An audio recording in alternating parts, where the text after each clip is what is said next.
एक नौजवान सहाबी था, उसकी शादी की पहली रात थी। दुल्हन घर में इंतजार में बैठी है। ये नौजवान मेरे हुजूर के पीछे इशा की नमाज पढ़ने मस्जिद नबवी में गया। नमाज के बाद इसने मामूल के मुताबिक जैसे ये मेरे हुजूर अलैहिस्सलाम का चेहरा देखा तो इसे भूल गई अपनी शादी, भूल गई अपनी दुल्हन। आका के जल्वों में इस तरह खोया, इसे पता ही ना रहा कि आज मेरी सुहाग रात है। हाय, ये दुल्हा सहाबी मेरे हुजूर अलैहिस्सलाम को तकता चला जा रहा है। काफी वक्त गुजरने के बाद मेरे हुजूर ने खुद फरमाया, दुल्हे मियाँ तेरी शादी की पहली रात है, दुल्हन तेरा इंतजार कर रही है, जाना अपनी दुल्हन के पास। कहा हुजूर जैसे आपका हुक्म। ये सहाबी द्रूद पढ़ता हुआ उठा, अपने घर में दुल्हन के कमरे के अंदर दाखिल हुआ, जूते उतारे, दुल्हन की चारपाई पे बैठा। अब जैसे ही जवान का हाथ गया दुल्हन के घूंघट की तरफ कि चेहरे से कपड़ा हटाकर अपनी शरीके हयात से मोहब्बत भरी बातें कर लूं, करीब था कि दुल्हा दुल्हन आपस में हम कलाम करते। अभी हाथ घूंघट की तरफ जा रहा था कि घूंघट उठाऊं तो पीछे एकदम मदीने की गली से हजरत बिलाल की आवाज आई, मदीने वालों जिहाद के लिए हुक्म आ गया है, तुम्हें मोहम्मद अरबी बुला रहे हैं। बिलाल ने आवाज दी, मदीने वालों जल्दी बाहर निकलो, कल तुमने अपने सरों पे कफन बांध कर मोहम्मद अरबी के कदमों पे अपनी जान कुर्बान करनी है। हाय, बिलाल की आवाज सुनकर घूंघट की तरफ जाता हाथ रुक गया, कदम चारपाई से उतर आए, जूता पहनकर तलवार हाथ में ली। नौजवान सहाबी बाहर निकलने लगा कि दुल्हन दौड़कर कदमों से लिपट गई। कहा, नौजवान शादी की पहली रात है, तूने अभी मेरे चेहरे से नकाब ही नहीं उठाया, मेरे सरताज मुझे छोड़ के कहां जा रहे हो? नौजवान ने झटका देते हुए कहा, ओ नादान मुझे मत रोक, इसलिए कि मुझे मेरे सरताज ने बुलाया है। ये नौजवान सीधा मैदान जंग में गया, जंग लड़ता रहा, काफिरों को फिन्नार करता रहा और खुद भी सर से पांव तक जख्मी हो गया। इतना जख्मी हुआ कि सीने में नेजा इस तरह पे वस्त हुआ कि ये नौजवान घोड़े से गिर गया। जब घोड़े से गिरा खुद को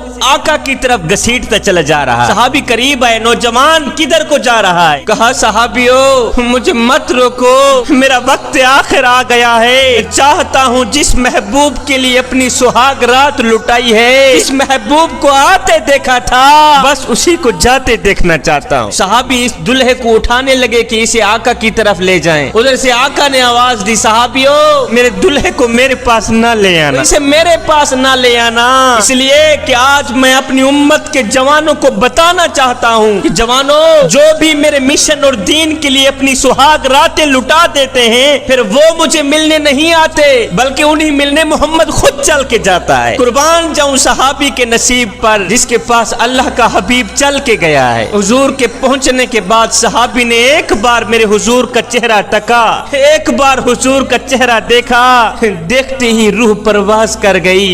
इन्ना लिल्लाहि व इन्ना इलैहि राजिऊन। जब ये दुल्हा सहाबी शहीद हुआ तो मेरे हुजूर अलैहिस्सलाम ने दूसरे सहाबियों को बुलाया, कहा, सहाबियों आ जाओ, आज जिसने दुनिया में जन्नती को देखना है वो मेरे दुल्हे को देख ले। एक दिन मेरे हुजूर अलैहिस्सलाम सैर करते करते बाहर तशरीफ ले गए। वहाँ एक काफिले ने पड़ाव किया हुआ था, उनके ऊंट चर रहे थे। एक खुशकिस्मत सुर्ख रंग का ऊंट था जो मेरे हुजूर अलैहिस्सलाम को पसंद आ गया। मेरे हुजूर अलैहिस्सलाम ने काफिले वालों से पूछा कि ये ऊंट बेचना है। पता नहीं उन्होंने बेचना था या नहीं बेचना था। जब मेरे हुजूर ने पूछा कि ये ऊंट बेचना है, उन्होंने कहा जी बेचना है। अच्छा कितने का बेचना है? कहा जी इतने का बेचना है। सौदा तय हो गया, बातचीत हो गई। हुजूर अलैहिस्सलाम ने फरमाया, मैं कोई ताजर की गर्ज से तो आया नहीं कि रकम साथ लेके आता, मैं तो सैर करता आ निकला, तुम्हारा ऊंट मुझे पसंद आ गया और सौदा तय हो गया। ऐसा करो कि ऊंट मुझे दे दो, मैं घर जाकर इसकी कीमत आप तक भेज देता हूँ। उन्होंने कहा जी ठीक है। मेरे हुजूर अलैहिस्सलाम ऊंट पकड़कर घर की तरफ चल दिए। जब हुजूर अलैहिस्सलाम उनकी नजरों से ओझल हुए तो वो एक दूसरे को कहने लगे, यार ये जो शख्स ऊंट लेकर गया है इसका पता भी किसी ने पूछा है कि इसका पता क्या है, इसका नाम क्या है, कहाँ रहता है? ऊंट लेके चला गया है और उधार लेके गया है। जब किसी को नकद सौदा दिया जाए तो उसका अता पता पूछने की जरूरत नहीं होती, और जब किसी को उधार दें या तो आप उनको जानते हो या तो दरमियान में उसका जामिन कोई हो। एक दूसरे को कहने लगे, ओ नादानो, एक शख्स आया है और तुमने उसका अता पता नाम तक नहीं पूछा, कीमती ऊंट पकड़ के दे दिया, और क्या तुम सबकी अकल पर पर्दा आ गया था? कम अज कम उसका नाम तो पूछ लेते। एक बोला, यार मैं क्या करता, जब वो बातें करते थे मुंह से फूल झड़ते थे। दूसरा बोला, यार मैं तो उसकी आंखें ही देखता रहा। जब उन्होंने ये गुमान किया कि हमने कीमती ऊंट ज़ाय कर दिया है, तो अब तक खामोश बैठी सरदार की बीवी ने खेमे से पर्दा उठाया, कहा खबरदार किसी ने भी उसके खिलाफ अगर बात की तो अगर वो शख्स तुम्हारे ऊंट की रकम देने ना आए तो मुझसे ले ले, मुझसे ले लेना, मैं उस शख्स की जामिना हूँ। उन्होंने कहा अच्छा अच्छा तू उसे जानती है? कहा नहीं मैं भी नहीं जानती। कहा जब जानती ही नहीं फिर जमानत कैसे दे दी? कहा जब तुम सौदा कर रहे थे तो मैं खेमे के अंदर से देख रही थी कि जिसका चेहरा इतना खूबसूरत हो वो झूठ बोलता ही नहीं, वो धोखा दे ही नहीं सकता। अभी तुम्हारे पैसे आने वाले हैं। थोड़ी देर गुजरी ही थी कि मेरे हुजूर अलैहिस्सलाम के गुलाम आ गए पैसे लेके। कहने लगे कौन है वो लोग जिससे हमारे आका ने ऊंट खरीदा है? कहा जी हम लोग हैं। साहबा ने कहा ये लो तुम्हारे ऊंट की रकम, ये लो तुम्हारे ऊंट की कीमत।